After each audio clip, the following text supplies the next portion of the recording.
Hi, it's me again with laser tips and tricks, and this video is about engraving on bamboo.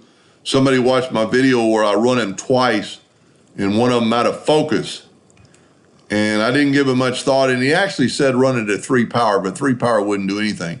So I ran the top one at 30 power, 6 speed, but I cut it down to 400 dots per inch per his suggestion. It took 3 minutes and 20 seconds. I wouldn't suggest doing this for a big plaque, but if you're doing a pen or a spoon like this.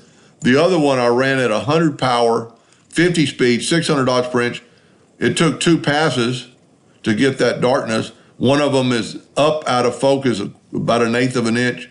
Each run took 1 minute and 18 seconds, which is 2 minutes and 36 seconds, not counting the time to refocus.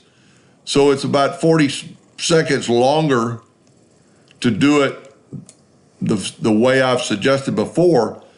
But when you run out of focus and your lines are fine, it really kind of blew this out.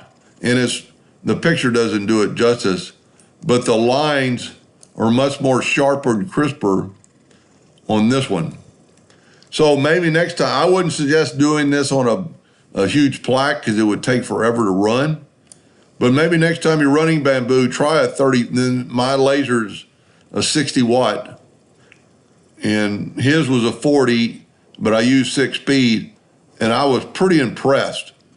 This, to me, is much better than this one because the fact that when you run up out of focus one way or the other is not quite as sharp, and on this particular pineapple where the lines are pretty fine, it kind of blew it out.